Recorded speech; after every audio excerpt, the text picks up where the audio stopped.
In the Sutra of the Sixth Patriarch, the Tanjing, which was the collected teachings of the sixth patriarch of the Zen school, who, as I said, was a contemporary of Fatsang, and Fatsang died in 712 AD, and Huineng died in 713. In his discourse, he gives a lesson on the art of teaching, the art of being a guru. And this lesson is based on getting people to be capable of polar thinking. Polar thinking is simply, well, it's not just thinking, it's a kind of feeling and a kind of sensing, wherein you see the going togetherness of things that are thought to be mutually exclusive opposites. In other words, you wouldn't know you were right unless somebody else was wrong. Normally we think then the right and the wrong are mutually exclusive. But when you are capable of polar thinking, you see that they go together. A person who feels in a polar way sees figure and background going together. He doesn't see them as mutually exclusive. Now then, you see, when I was explaining the Jiji Muge, the fourth Dharma world, or the fourth way of looking at the universe, which is the culmination of the Kegon school, I was trying to show this point, that all events have a go-withness with each other in the same way as a figure and a background. So in order to get this point across, Huineng explained that when a person asks you a question about something sacred, you give him an answer in terms of something secular. When he asks you about something eternal, you give him an answer in terms of the temporal. When he asks you about something abstract, you give him an answer in terms of the concrete. And so the whole way down the line. So when you read your Zen stories, which are always this apparently delightful nonsense, somebody says, what is the fundamental meaning of Buddhism? And the answer is a dried dung scraper. In Far East, they used not to use toilet paper. They had a stick they used instead. And this is the answer. You see, he has switched completely from the domain of life that is considered philosophical and sacred to one that is considered completely profane and unmentionable. Then on other occasions, it goes the other way.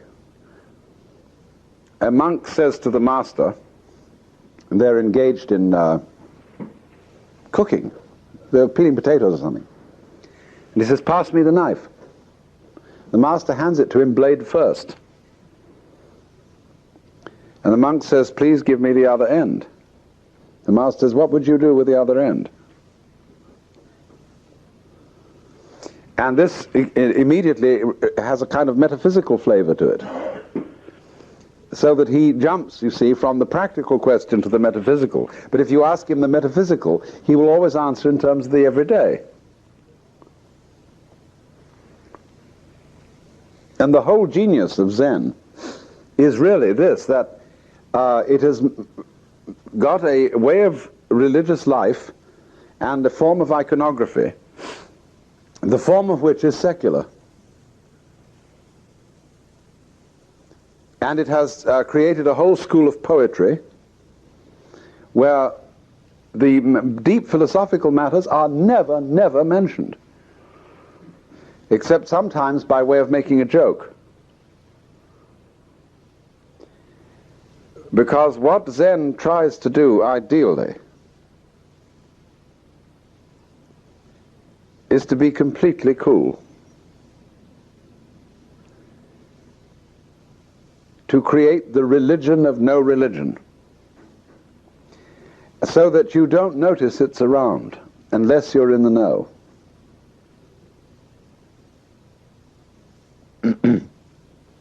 Now, this is not actually true in practice. Many people are disturbed when they go to Japan and they walk into Zen temples and find that they have rituals and services such as I've just been playing to you, that they have elaborate Buddha images and people are making bows to them. As a matter of fact, when Professor Houston Smith went to Japan and was being shown round a Zen monastery, he noticed that his guide, the particular master of the monastery, whenever he passed an image of the Buddha, would stop and bow. And he said to him, "I don't understand this," he said, "because I thought you Zen Buddhists would burn up these images, and as one of your masters did in one of the stories." He said, "I don't see why you bow, you might just as well spit at them." The master said, "You spits, I bows."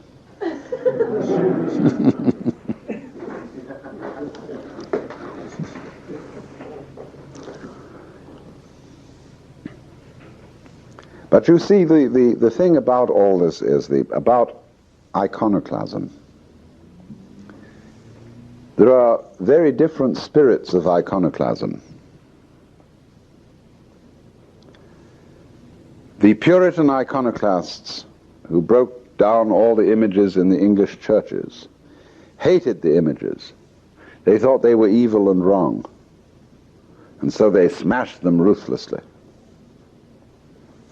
But when a chicken comes out of the eggshell is not something to be deplored. It's certainly something to be broken. But had the shell not existed, the chicken wouldn't have been protected. So in precisely the same way, images, religious ideas, religious symbols exist in order to be constructively and lovingly broken. Because they are like opening a package. If there's no package, you can hardly get the contents, because they'd fall all through your fingers. So something comes to you in a package. That's why packaging is so important and so interesting. Something comes to you in a package. Well, it's like on Christmas Day. Here are all these gorgeous packages with colors and gold and everything, and very often the packages are much better than what's in them. But you then, or everybody proceeds to tear them apart and get what's inside. So from this point of view, the Zen Buddhists regard all ideas about Buddhism, about philosophy, about religion, and so on, as so much packaging. And in order to get at it, you have to get rid of the packaging. So what happens then? When we get to the state I was talking about this morning, where you abandon completely all belief, you abandon every sort of way of hanging on to life.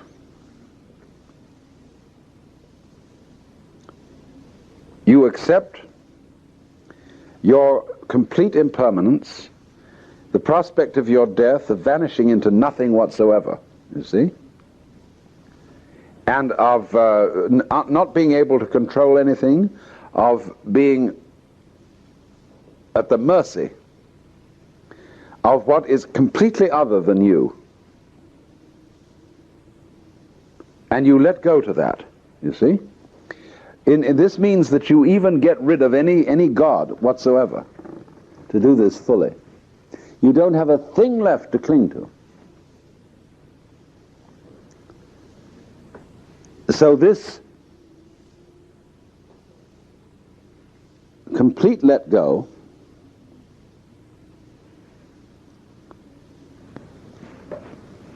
flips. And you discover, having made it, a new way of experiencing altogether, in which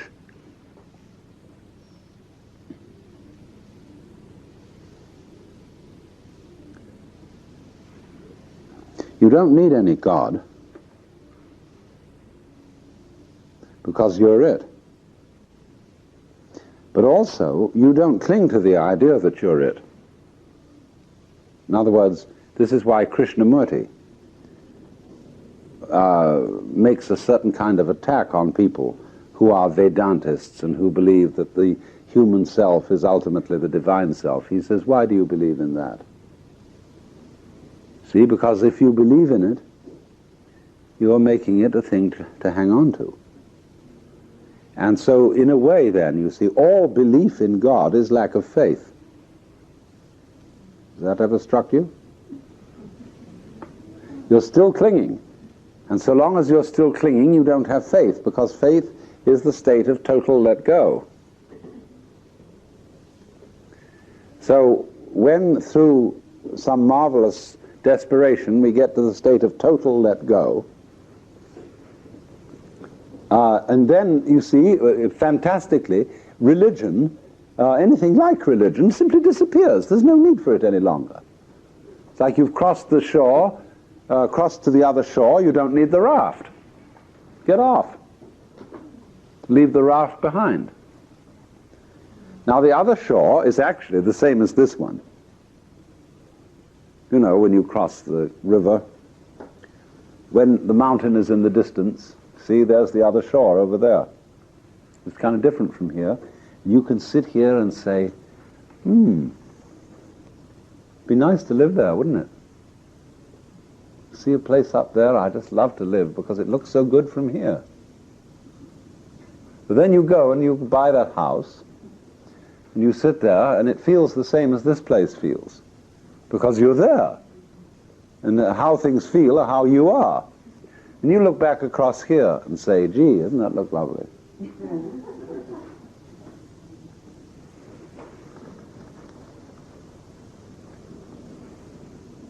There are mysterious trails going up Mount Tamalpais that look as if they led to that place that we were talking about this morning, the secret garden, which every child remembers. And they disappear through trees. And there's a kind of a mysterious little canyon when you can hear the sound of a waterfall, and you know somewhere in there is that garden. I know, as a matter of fact, where it is. There is one.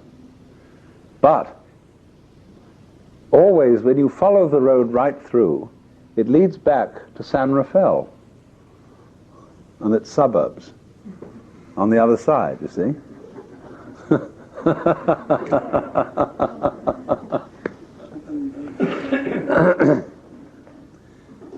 I have been years seeking the ideal place. And I've come to the conclusion that the only way I can possibly find it is to be it.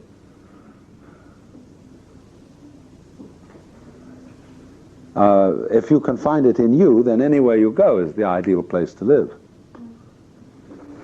But it's so fascinating, projecting it outside and going on a look for it. I mean, this is the whole of fun. That's what fun means. So, when, therefore, religion is abandoned, you are in a dangerous fix,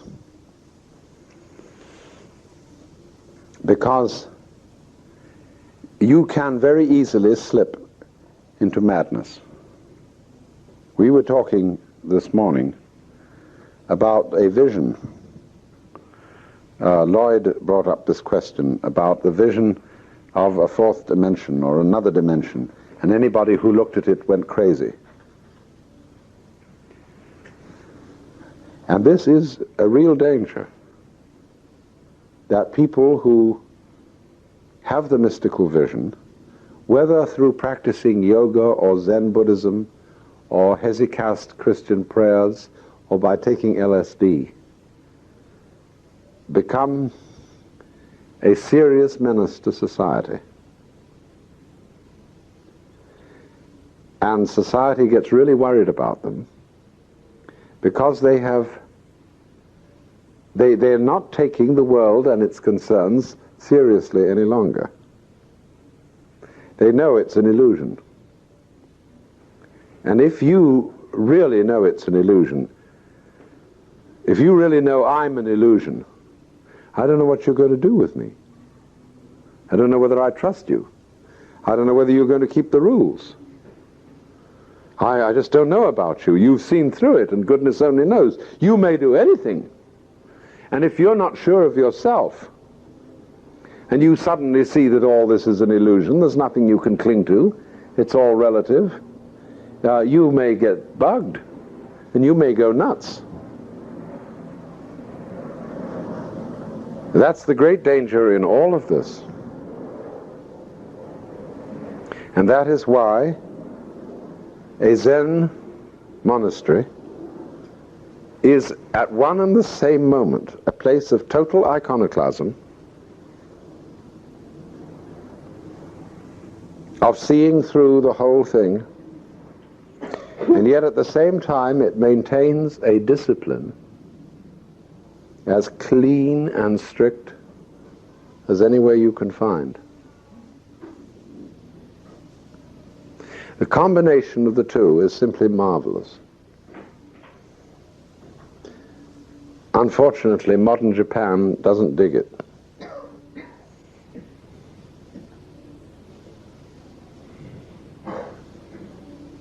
But what they've done is they've well recognized that you cannot go into outer space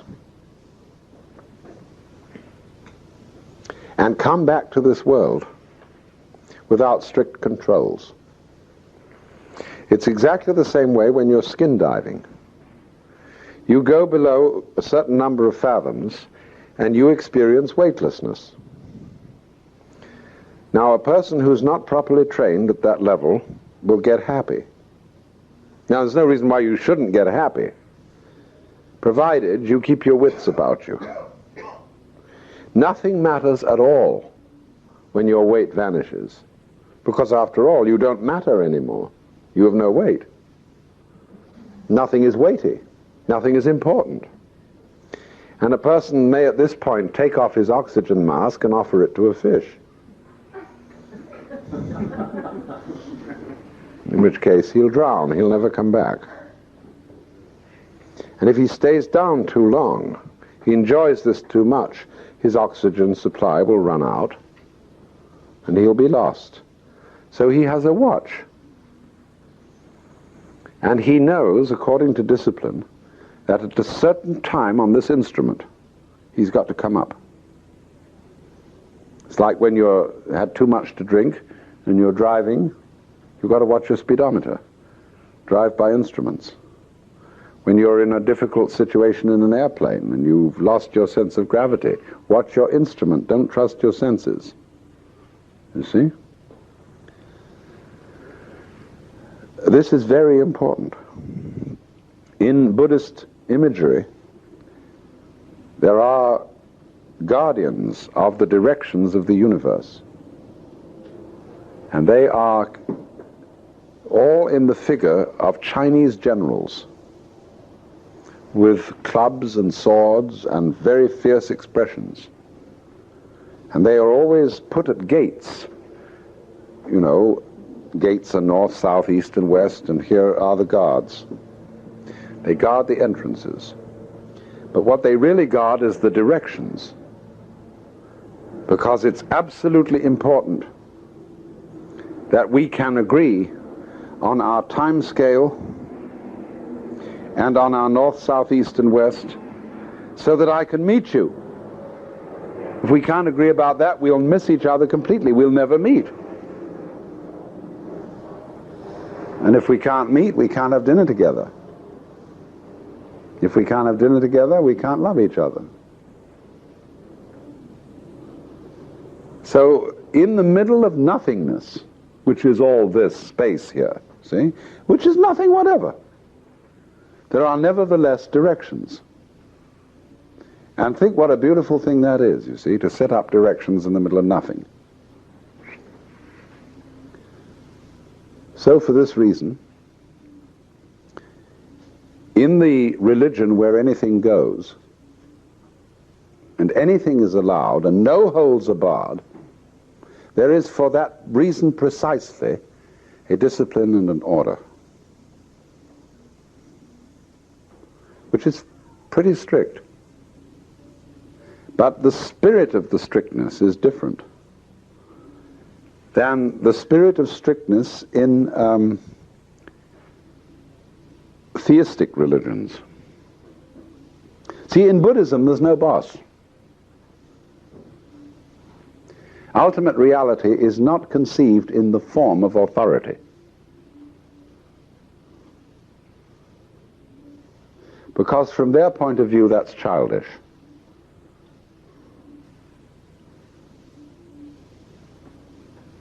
You're your own boss.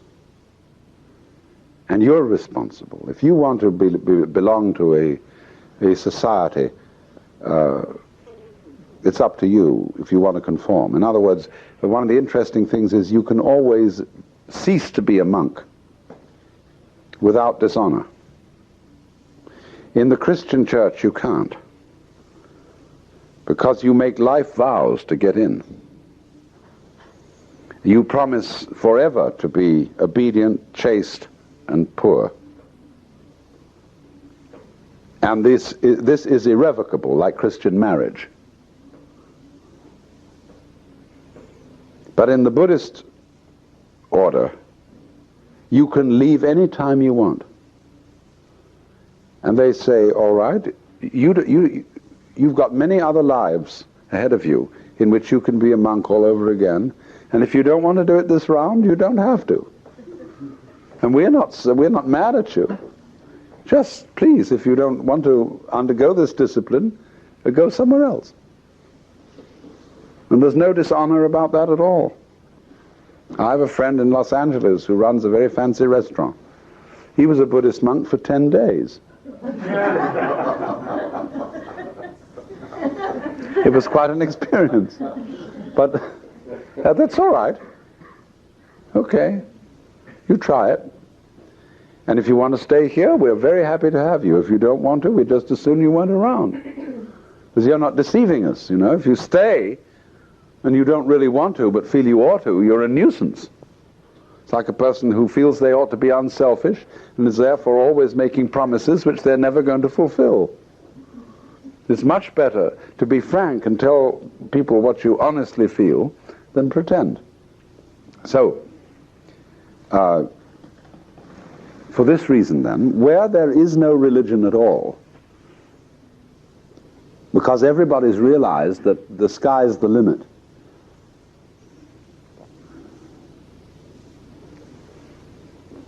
there isn't any boss, there's nothing to kowtow to, because you're it.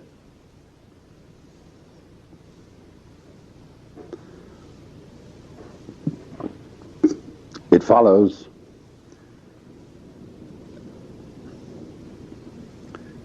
that you become, therefore, responsible for creating an order. Instead of that, but you see, instead of submitting to the order, you create it.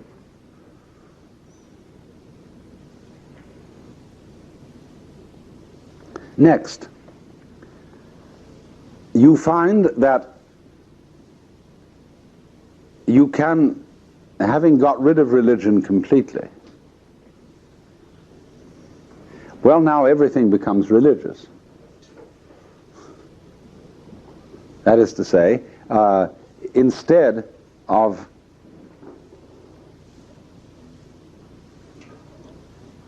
having some kind of hang-up on universals, on vast, abstract, huge, airy conceptions, you employ instead things that are very particular,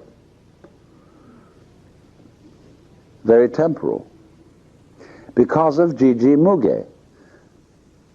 You remember the image that I used to illustrate Jiji Muge was the net of jewels, wherein every crystal reflects all the other crystals. Every dewdrop on the spider's web reflects all the others. Okay. So then,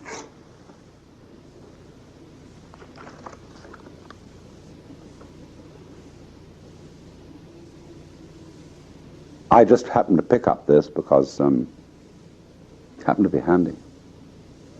I don't want you to think about fans and Orient and all that sort of thing. But with this, all Buddhism can be taught. All the universe, all sciences, all philosophy can be demonstrated with this. Because this is one of the jewels reflecting all the others.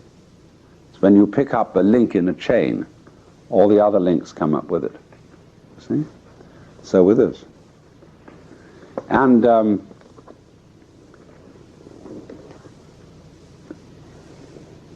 if you ask me about what is the mystery of life, what is God, and I show you this fan, people look at you in a strange way and say, I wonder what he meant by that. Well, the truth of the matter is he didn't mean anything at all. Because this doesn't mean anything.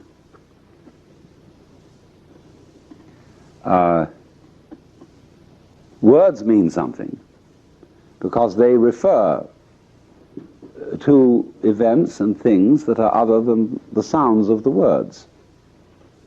But the things and events that words refer to don't refer to anything else. Of course, they're connected with everything else, but they don't refer to everything else in the same way as a symbol does.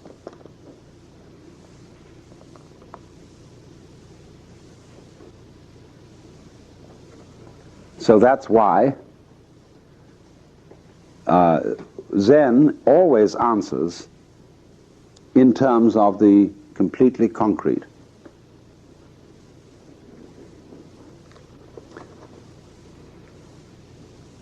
What is this? Well, fan happens to be a noise, which this isn't. This is what this is. Or alternatively, if you don't want to be hung up on it, it's this. Or this. So, in just the same way, let's consider the advance that Zen makes in the world of art, or the world of painting. I showed you a Tibetan painting this morning, which was extremely elaborate, where every tiny space was filled, and where all of it was obviously religious. It was quite clear that this painting was an icon. Now, Zen people don't like that kind of painting.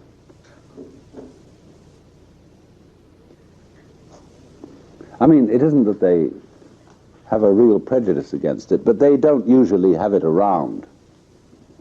Instead, they prefer a style of painting in which there's an enormous amount of untouched paper, and where a brush has very swiftly and deftly painted some bamboo sort of in one corner. Now, the way the bamboo is put on the paper alives all the rest of the paper, because it turns it into a lake. Without drawing a single line, a master can put bamboo on a piece of paper and turn the rest of the paper into a lake. Everybody can see the lake there, although nothing has happened. Empty space. Or it might be a whole mountain might be there, but covered in mist. Because you see, he didn't use the paper as mere paper. You often see around, especially motels, they have, you know, the kind of motel where you have flower prints over the bed. And there's a bunch of flowers taken out of an old book of etchings or something, and put in a frame by some interior decorator. There was 1, 2, 3, 4, and so on a row. And always, the bunch of flowers is put bang in the middle of the piece of paper. Now, you know what that does? That devitalizes all the rest of the paper, because it means the background has become unimportant. And this is always done by people who don't understand polar thinking, who don't feel that figure and ground go together.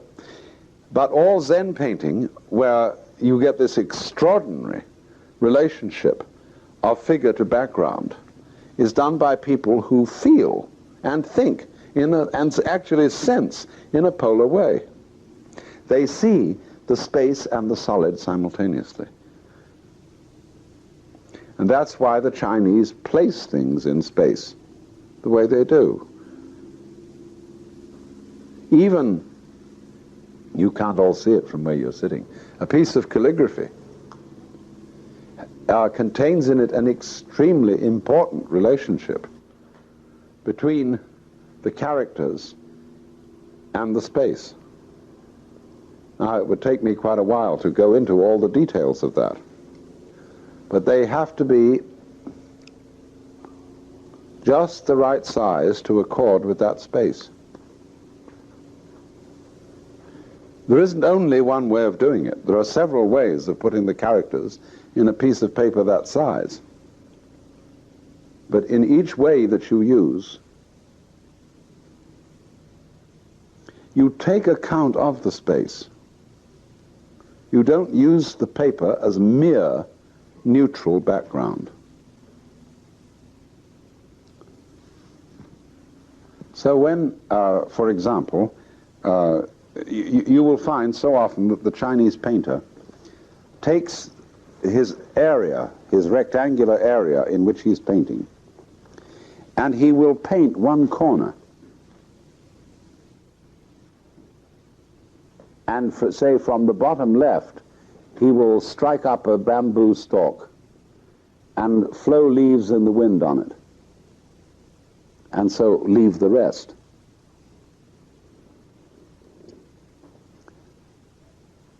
This is a trick, you see, which uses and, as I said, vitalizes the whole of the rest of the area.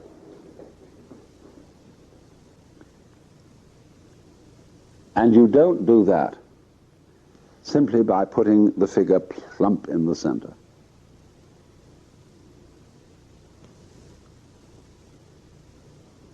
So the whole art, which has been inspired by Zen, is based on polar recognition of the identity of space and solid, solid and space. You see, one implies the other. But this is always so unexpected from the point of view of common sense. People, in other words, think space is nothing, and that it has no power. And so for this very reason, the architecture inspired by Zen is practically all of it playing with space.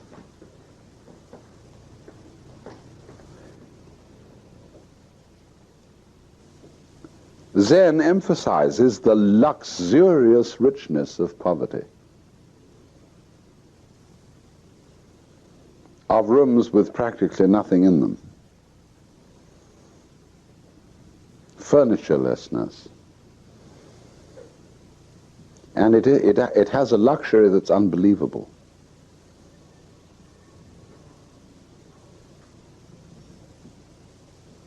The uncluttered life. Although, I must say that somewhere I went to the house of a very great tea master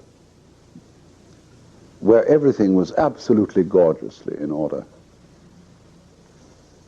Oh, it was the highest style, Zen taste, Japan, they call it Yamato Damashi. And we went into a little tea room, and Jano, in a kind of experimental fiddling way, pushed aside a screen. And inside was a Western-style room, completely cluttered, with papers and old clothes and everything thrown in there, whoosh, you see, because everybody needs an unconscious place you can, everybody's house has a basement or a closet or something where they throw everything away. That's just what I call the element of irreducible rascality, is always there. But nevertheless, on the outside, the place where you operate, you know, they have this sense of complete clearness, which is the coincidence in one art expression of freedom and discipline. Anything goes, because you've got complete space in which you can do anything, and yet the space is disciplined. Beautifully.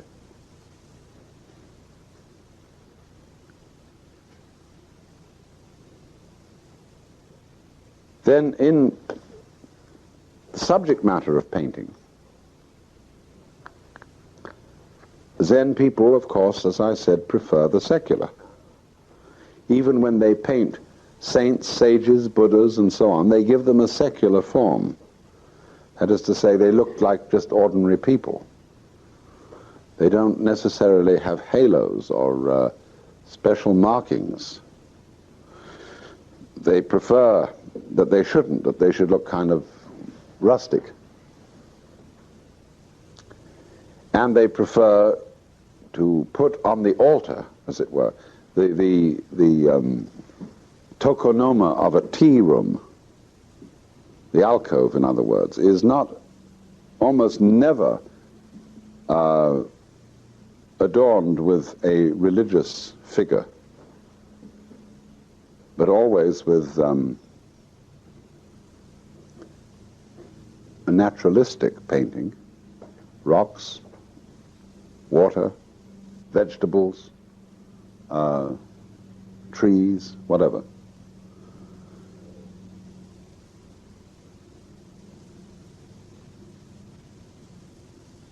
So in the same way in poetry, where the haiku is a kind of masterpiece of this way of feeling the universe, the haiku always celebrates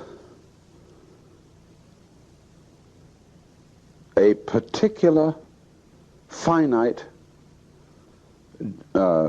G type, you know? G is distinct from Re. Instant of life. In the dense mist, what is being shouted between hill and boat?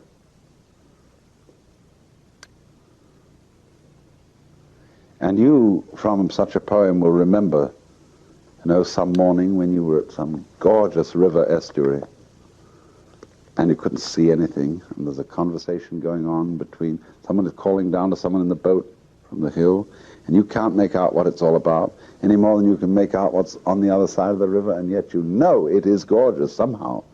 But the very fact that you can't see makes it all the better.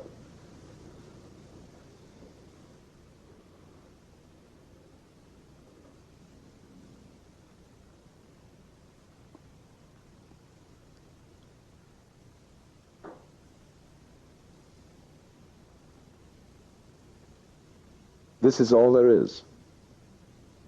The path comes to an end in the parsley.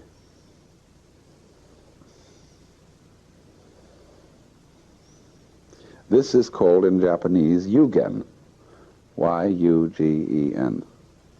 We have no English word for yugen whatsoever. But you... Holzwege?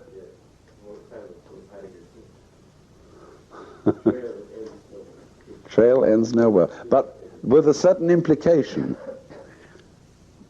That is to say, as I was just trying to describe the place up in the mountain where somehow the trail disappears. And there might be something beyond. But the whole point is that you don't investigate too closely. Because then you're the sort of person who, when you get in there, would spoil it.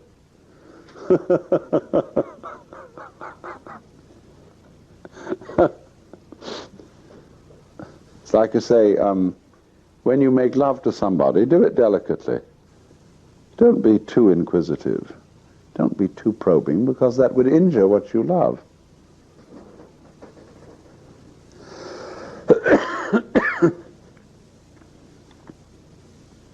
But the real constant theme of the haiku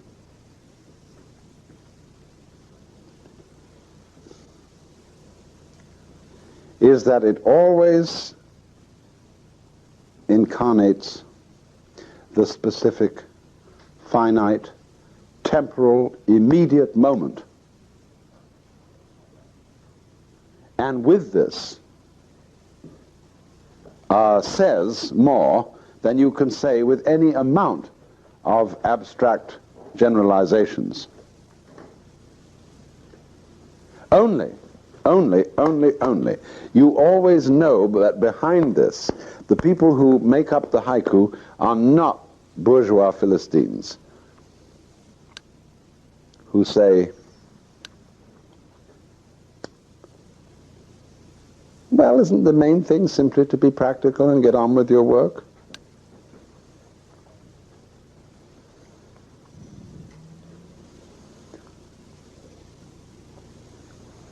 The point about the haiku is this.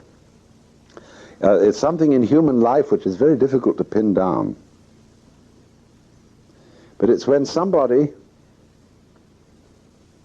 comes on at you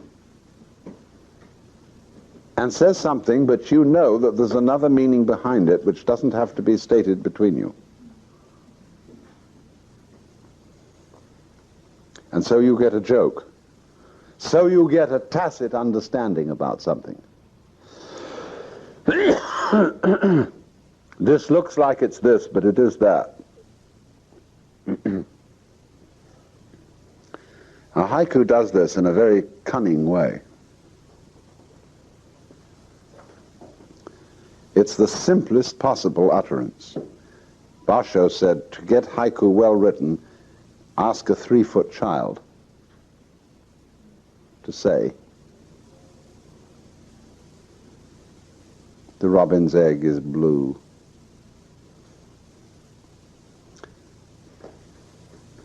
You light the fire.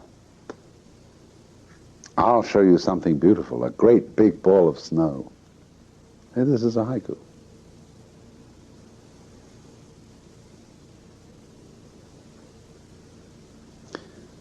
But something is conveyed by this, see, which we're not going to talk about. It would be bad form to begin with.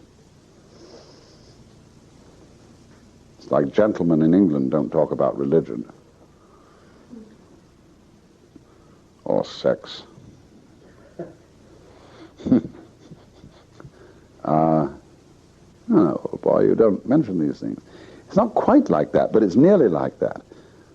See? There's something got over to you by this, where the whole fun of the thing is that you don't mention it. But this is possible only when you know the Gigi Muge thing, that every bit of experience takes in everything else. So, in exactly the same way, we have a confraternity among us in our society today of hipsters. And they can, with a flick of an eyelash, make a whole crowd of people laugh who are in the know. because they have seen that one single motion of an eye is the whole universe in operation. And the joke is that the people outside don't know this. But when I move an eyelash at you and you're in the know about this, you laugh. It's a very funny game.